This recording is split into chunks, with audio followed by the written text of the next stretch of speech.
Imagine this, a whole continent making a historic shift, something that could really redefine governance, power, even how we see leadership globally. Yeah, we're talking about Africa. And a really significant change is happening, this idea of a one Africa government rotating presidency. It sounds huge, a bold statement, really. It is, and the source material suggests it's more than just, shuffling political seats. It's framed as a fundamental philosophical shift for the entire continent. Okay, so in this deep dive, we're not just scratching the surface. We want to unpack the actual finalized blueprint for this rotating presidency. Our main source today is Supreme Africa Breaking News on YouTube. We're looking at clips from their video Must Watch, the final full structure of the One Africa Government Rotating Presidency, which came out July 10th, 2025. Right.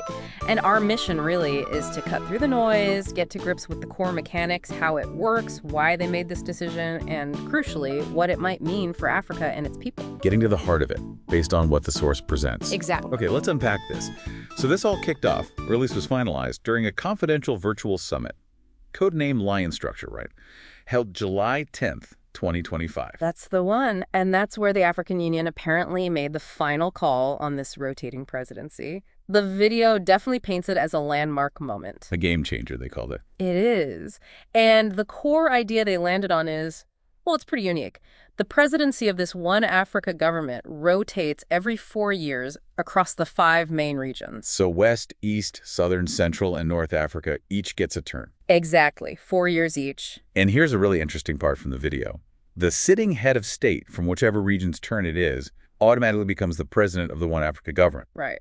The report stresses this point. No direct elections for this specific role, no big campaigns, no global donors getting involved. They call it just pure African logic. If it's your region's turn, your leader steps up. Simple as that. Well, simple in concept, it's a really radical move away from typical electoral models, yeah. It seems deliberately designed to bypass external influence and maybe some of the internal politicking you'd usually see. The source frames it as a direct fix for those issues. That's the idea presented. Okay, maybe walking through the cycle helps make it clearer. How does the video explain the rotation? Sure. So let's say it's Southern Africa's turn. The video gives examples like, Zimbabwe, Zambia, Namibia, whoever is the sitting president there. Boom, they become the president of One Africa for those 4 years. Okay. Then after 4 years, it passes, say, to North Africa. So maybe the leader of Tunisia or Morocco or Egypt takes the reins. Got it. And then East, Central, West, and then the cycle repeats. Exactly. Back around it goes. So if you're a citizen, you're not voting directly for this continental president. No. You vote for your own national leader, like always. But when your region is up, that person you voted for nationally gets elevated. That's the connection. And the video uses that phrase, one Africa, one system, one dream. It simplifies things for the voter in a way, but still links their national choice to the continental level. That seems to be the design based on the blueprint described. So why? What's really pushing this? It feels like a massive overhaul. Well, the source material is pretty direct about it. It says Africa is tired of big brother politics. Meaning? Meaning having one or two large countries acting like continental landlords. The video explicitly calls this new structure a shock to neocolonial pride. Wow, strong words. Yeah. And there's a big emphasis on what they call inclusion by design. Inclusion by design. The stated goal, according to the video, is making sure no region is more African than another.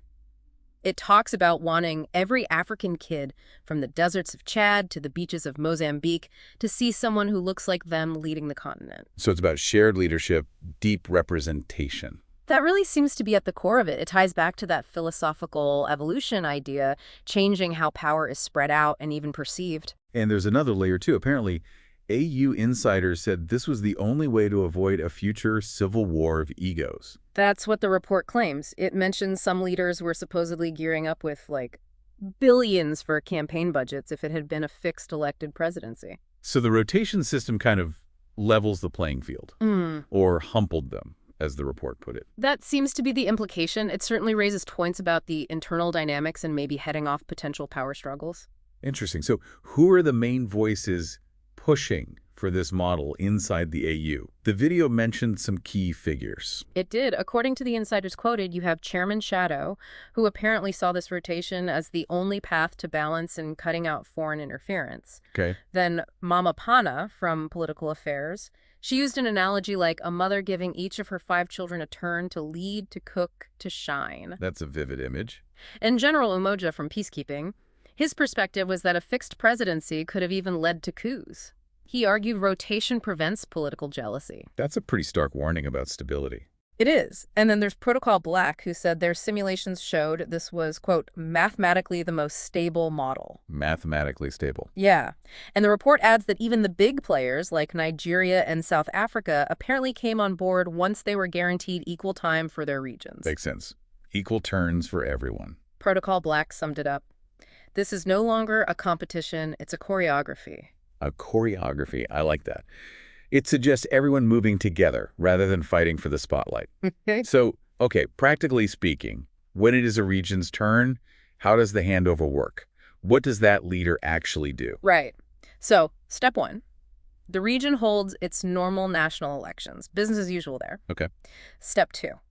Whoever wins that election, the head of state, is automatically elevated. They become president of the One Africa government. So they're doing both jobs at once. Yeah. President of their country and president of Africa. Exactly. Simultaneously. The blueprint says they then appoint 3 regional deputies from other countries within their region to form a support cabinet. Okay. So they have a team.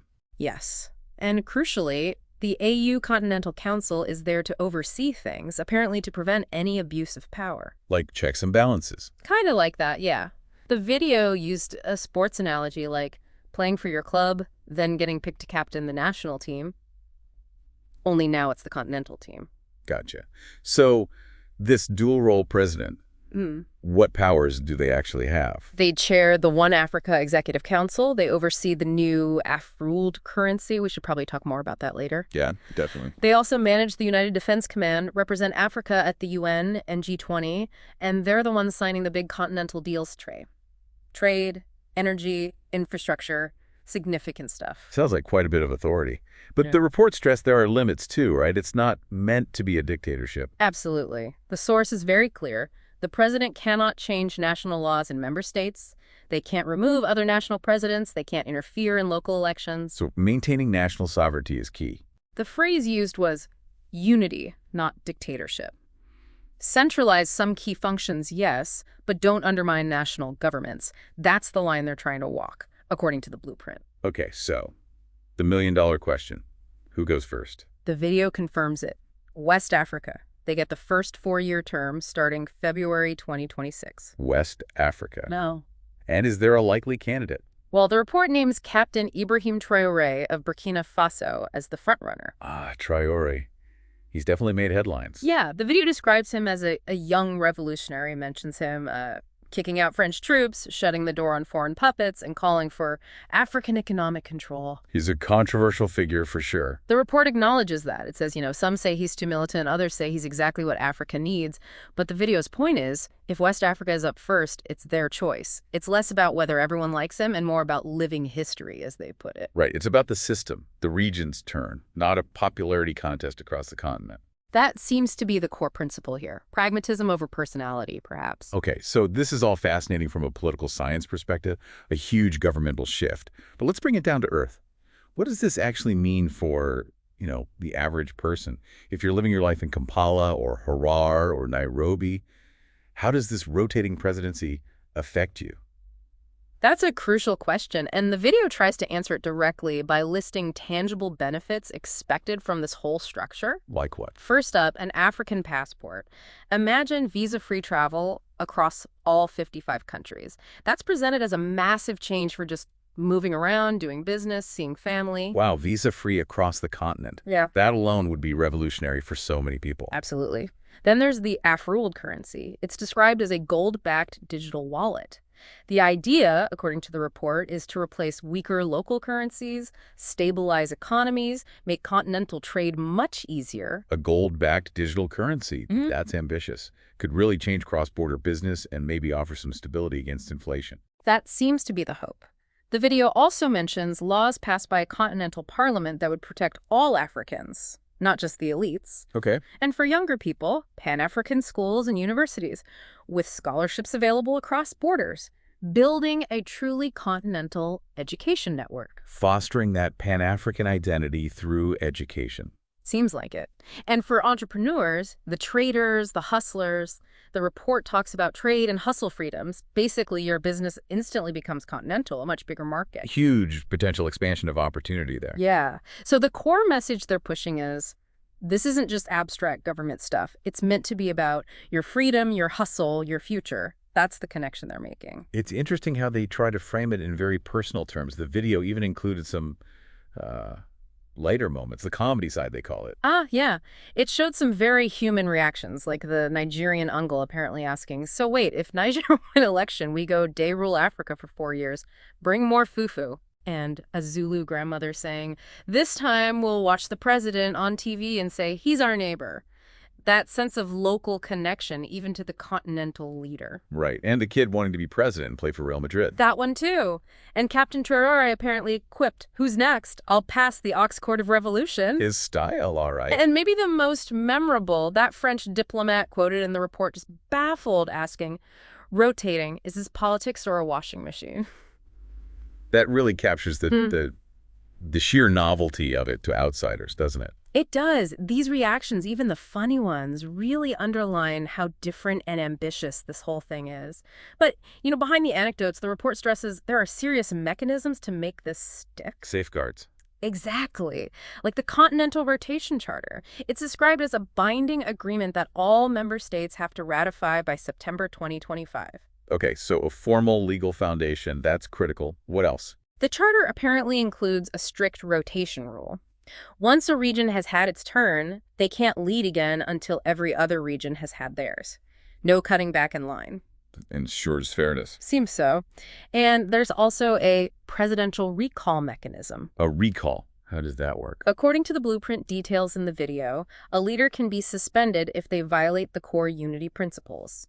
It would require a 75% vote from the AU. A supermajority. Yeah. So a serious check against going rogue or abusing power. That's how it's framed, yes.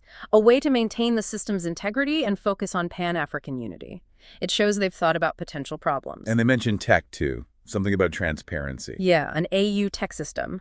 Described as a public online dashboard, it'll apparently show which region is next, who the potential leaders are from that region, provide transparency logs, keeping it all out in the open. The future is transparent, polled, and public, I think the video said. That's the quote. It paints a picture of a system designed to be accountable. So looking beyond the mechanics, the rules, the video suggests this is about something deeper, a new culture of leadership, the real vision, they called it. Exactly. It's presented as more than just shuffling power. It's about building a mindset where kids grow up across Africa knowing that, every region matters, every leader is temporary, every voice counts. That's a fundamental shift from maybe older models of leadership. Definitely. The source contrasts the old way, sort of stay in your country, hope for aid, with this new potential message. Step up, you might lead the whole continent one day. That's a powerful call to action, or at least aspiration. It really reframes the potential. It's about rotating hope, not just rotating power. That phrase stuck with me. Leadership as a shared responsibility, not just a prize to be won and held on to. So wrapping up, the message from Cairo to Cape Town, as the video puts it, is that while this structure might feel new, it's supposedly rooted in older African principles. Right. They mention Ubuntu, unity, leadership without envy. The idea is moving away from dynasties, away from relying on foreign approval, away from the strongman model. Towards strong systems that last longer than any man. That's the essence of it, as presented in the source. So as we leave our listeners to think about all this, here's a final thought. This unique, rotating leadership model born in Africa, how might it challenge the way the rest of the world thinks about power and regional cooperation? Could it inspire similar movements elsewhere?